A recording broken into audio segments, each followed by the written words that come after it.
ዛሬ የምነግራችሁን እነዚህ ሶስት ጥበቦች ሶስት ሚስጥሮች በህይወታችሁ ላይ ሲሪየስ ከሆናችሁና አፕላይ ካደረጋችሁ እግዚአብሔር በኃይል ድምፁን ወደ እናንተ ይልካል። የእውነት ነው የምነግራችሁ። የእግዚአብሔርን ድምፅ እንዳትለማመዱ የሚያደርጓችሁን ነገሮች ነው ዛሬ የምነግራችሁ። ድምፁን ግን እንዳትለማመዱ የሚያደርገው ምንድን ነው? የመጀመሪያው ድምፁን እንዳትለማመዱ የሚያደርገው ድምፅ ብቻ አይደለም፣ በመንፈስም ነገሮችን የማያሳያችሁ ምክንያት ማለት ነው። ብዙዎቻችሁ ድምፅ ስትሰሙ ወይም አዳዲስ ነገሮችን ስታደርጉ ኢንተርቴን ብቻ ነው የምታደርጉት። ምን ማለት ነው? ኢንጆይ ብቻ፣ ደስተኛ ብቻ ነው የምትሆኑት። ብዙዎች አሁን መጥተው ሲመሰክሩልኝ ወይኔ እግዚአብሔር እንደዚህ ተናግሮኝ፣ በመንፈሴ እንደዚህ አይቼ፣ እንደዚህ አይነት ህልም አይቼ፣ እንደዚህ አይነት ራእይ አሳይቶኝ፣ የሆነ ነቢይ እኮ መጥቶ እንደዚህ ብሎ ተናገረኝ። ኢንተርቴን ብቻ ነው፣ ደስታ ብቻ ነው። ያንን ድምፅ ሲሪየስ ላይ ወስዱት። እግዚአብሔር ስለተናገረኝ ከዚህ በኋላ እንደዚህ አደርጋለሁ፣ እንደዚህ አደርጋለሁ የሚል ኃላፊነት አይወስዱ። አብዛኞቻችሁ ኢቨን እናንተም ጋር ትላንትና እኮ እግዚአብሔር ተናግሮኝ ነበር፣ ደስታ ብቻ ነው፣ ኢንተርቴን ለማድረግ ብቻ ነው። እግዚአብሔር ደግሞ ኢንተርቴን እንድታደርጉና ኢንጆይ ብቻ እንድታደርጉ ድምፁን አይልክም። ሲሪየስ አይደላችሁ። የእውነት ነው የምላችሁ። ለዚህ ነው አሁን ብሉይ ኪዳን ዘመን ላይ ስታዩ ማለት ነው አንድ ድምፅ መጣ ማለት፣ አንድ ትንቢታዊ ቃል መጣ ማለት ሰው እንዳለ ሲሪየስሊ ነው የሚወስደው። ለዚህ ነው ነገስታት ሳይቀር ነቢይ እያሳደዱ የሚፈልጉት። ነቢይ የለም ወይ በአገሩ? ነቢይ ምን አለ? ለጦርነት እንውጣ ወይስ አንውጣ እያሉ ሲሪየስሊ ይጠይቃሉ። ለዚህ ነው እግዚአብሔርም ድምፁን ሲሪየስሊ የሚሰጣቸው ማለት ነው። ለመዋጋት ሲወጡ ማን ነው የሚጠይቁት? እግዚአብሔር ነው የሚጠይቁት። አይታችኋል? የእግዚአብሔር ድምፅ በእነሱ ህይወት ላይ ይመጣ የነበረው ማለት ነው ያን ድምፅ ሲሪየስሊ ስለሚወስዱት። ድምፁን ሲሪየስሊ ያልወሰዱት ታይም ተመልከቱ፣ እግዚአብሔር ማለት ነው አሳልፎ ይሰጣቸዋል።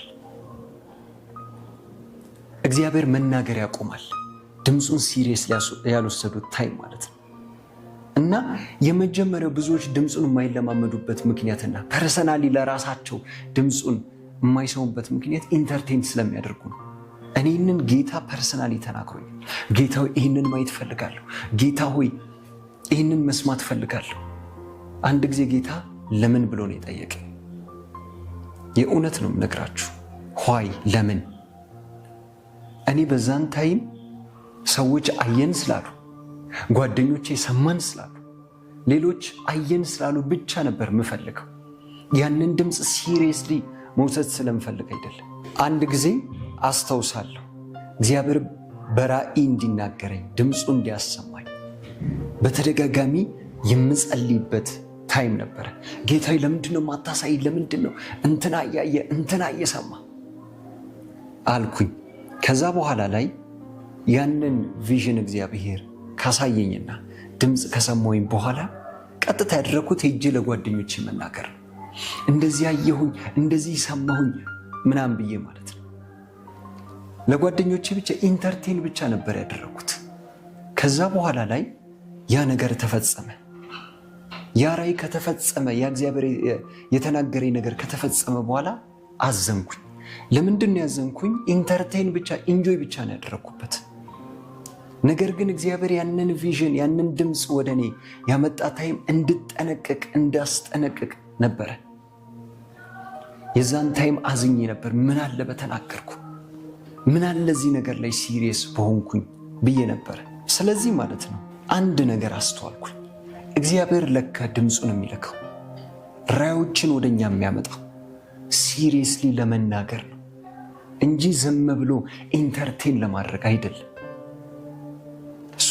የእግዚአብሔርን ድምፅ ሲሪየስሊ የምትወስዱት ከሆነና አባቴ ድምፅን መስማት እፈልጋለሁ ካላችሁ፣ ያ ድምፅ ከመጣ በኋላ ሲሪየስሊ የምትወስዱት ከሆነ የእውነት ነው ብላችሁ የእግዚአብሔር ድምፅ በሕይወታችሁ እየጨመረ ይመጣል። ምክንያቱም ልጆቼ ድምፄን ሲሪየስሊ እየወሰዱት ነው።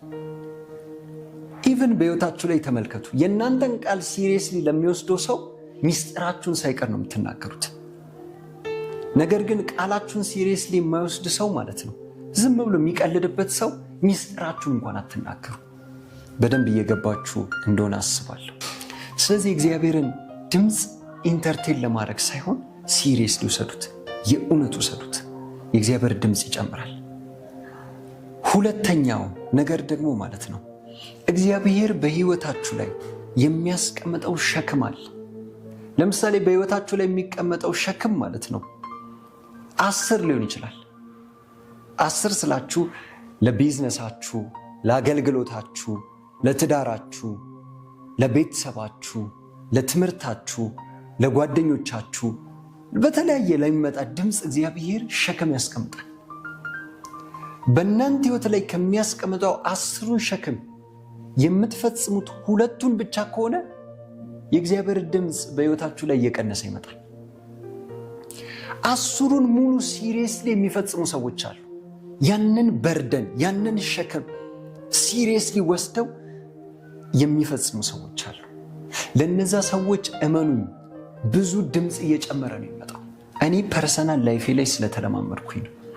ያ ሸክም ህይወቴ ላይ ስፈጽመው ማለት ነው እግዚአብሔር በውስጤ ላይ ያስቀመጠውን በርደን ሸክሙን ስፈጽመው እግዚአብሔር ሌላ ሸክም ሲሰጠኝ ያለ።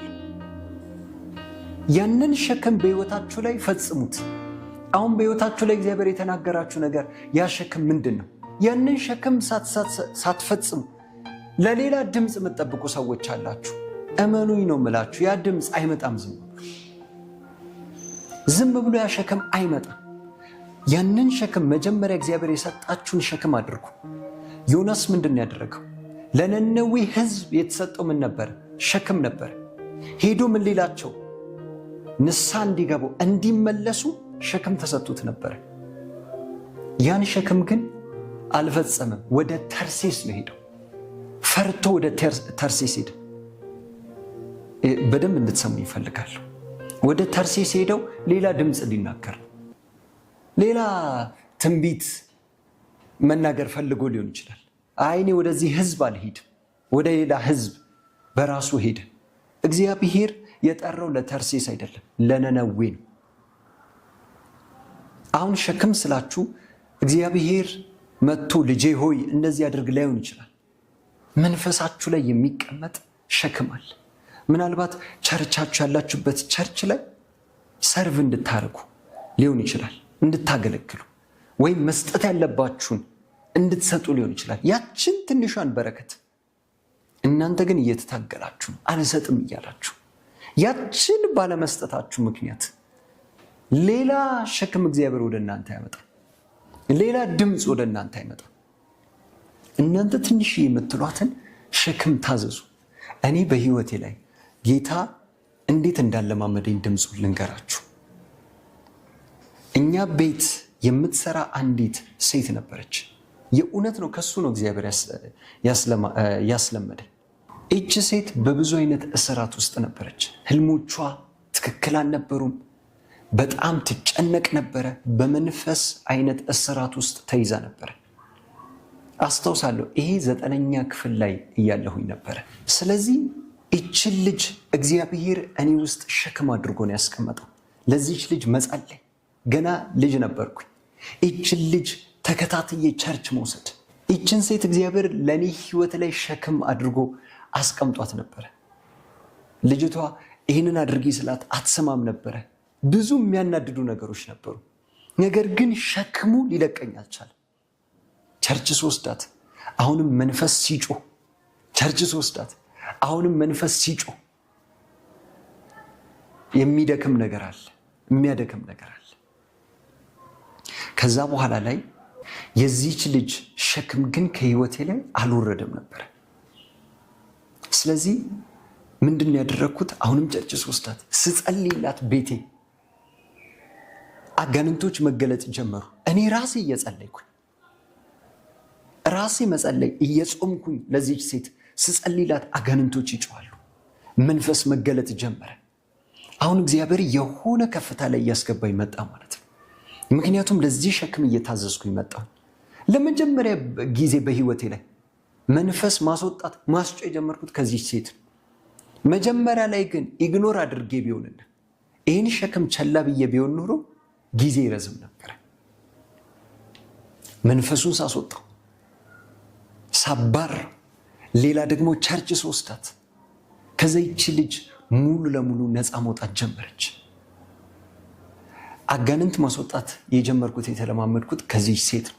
ከዛ በኋላ ነው ብዙ ቸርቾች ላይ ብዙ ሰዎች ላይ አጋንንቶችን ማስወጣት የለመድኩት ማለት ነው። አይታችኋል።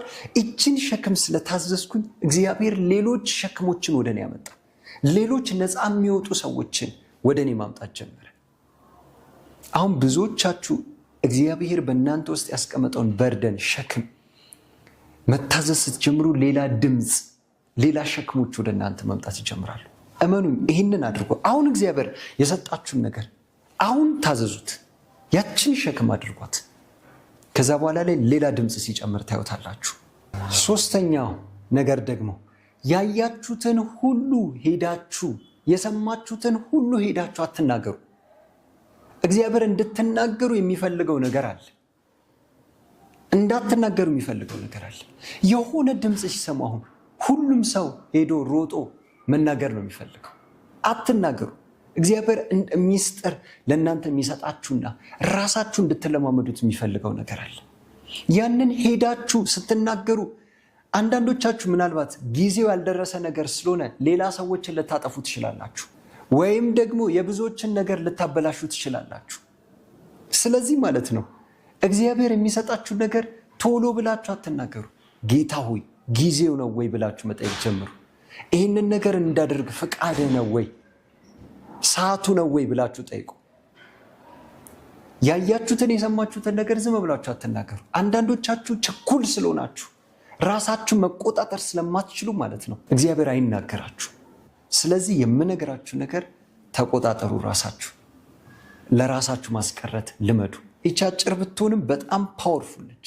ካለዚያ እግዚአብሔር ለብዙ ጊዜ ዝም ይላችኋል። ምክንያቱም ራሳችሁን ስለማትቆጣጠሩ፣ ሰልፍ ኮንትሮል የላችሁ። ራሳችሁን ተቆጣጠሩ። ከዚሁ ጋር አያይዤ አሁን ከነገርኳችሁ ከሶስተኛ ድምፅ ጋር ግን አያይዤ የምነግራችሁ ነገር መናገር ያለባችሁንም ነገር እግዚአብሔር ሲናገራችሁ መናገር መለማመድ አለባችሁ። መናገር የማይችሉ ሰዎች ማለት ነው እግዚአብሔር ተናገሩ እያላቸው፣ ቅድም በነገርኳችሁ ተቃራኒ ማለት ነው። መናገር እያለባችሁ ደግሞ የማትናገሩ ከሆነ እግዚአብሔር ማለት ነው ህይወታችሁ ላይ ያንን ድምፅ እየጨመረ አይመጣ። ህይወታችሁ ላይ የእግዚአብሔር ድምፅ እየጨመረ አይመጣ። መናገር ያለባችሁ ነገር ሳትናገሩ የምትቀሩ ከሆነ ማለት ነው። ለዚህኛው ሰውዬ ምናልባት እናንተ ውስጥ የመጣው ድምፅ እግዚአብሔር ይወድሃል ሊሆን ይችላል። ያችን ድምፅ ተናገሯት። ያቺ ድምፅ የዛን ሰው ህይወት ልትቀየር ትችላለች። እኔ እግዚአብሔር ያለማመደኝ በትናንሽ ድምፅ ነው። ሂድና ለልጄ እንደምወደው ነገር በቃ ይችን ድምፅ ብቻ፣ በዚህ ድምፅ ነው እግዚአብሔር ያለማመደኝ። ይችን ድምፅ ማድረግ ስጀምር፣ መታዘዝ ስጀምር ሌላ እግዚአብሔር ድምፅ በህይወቴ ላይ እየጨመረ መጣ። የዚህን ሰው ህይወት የቱ ጋር እንደተቸገረ፣ የቱ ጋር ልቡ እንደተሰበረ ብዙ ነገር እግዚአብሔር ብዙ ሚስጥሮችን እየገለጠ መጣ። ያስጀመረኝ ግን ከዚህ ከትንሽዬዋ ነገር። ስለዚህ አንዳንዶቻችሁ ጋር ያ ድምፅ ይመጣል፣ ግን ያችን ድምፅ አትናገሯት፣ ትፈራላችሁ። ስለዚህ ፍርሃት የእግዚአብሔር ድምፅ በእናንተ ህይወት ላይ በኃይል እንዳይንቀሳቀስ እያደረገው ነው ማለት ነው። ብዙ ወጣቶች መጥተው ይጠይቁኛል፣ እንደዚህ አይነት ድምፅ ግን እየመጣ ነው፣ ሂድና ቶሎ ተናገር። ያንን ድምፅ መናገር ሲጀምር ያ ድምፅ እየጨመረ በህይወቱ ላይ ይመጣል። በህይወታችሁ ላይ ድምፅ እንዲጨምር የምትፈልጉ ከሆነ ተናገሩት። መናገር ያለባችሁ ነገር፣ መናገር የለባችሁን ደግሞ አትናገሩ። በእነዚህ ምክንያት ማለት ነው የእግዚአብሔር ድምፅ በህይወታችሁ እየጨመረ ይመጣል። ይሄ ትምህርት እንደባረካችሁ እንደጠቀማችሁ አምናለሁ። ከተባረካችሁ በጌታ ፍቅር ኮሜንት ላይ ማየት ትፈልጋለሁ። ላይክ ማድረጋችሁ እንዳትረሱ። ጌታ ኢየሱስ አብዝቶ ይባርካችሁ። ተባረኩ።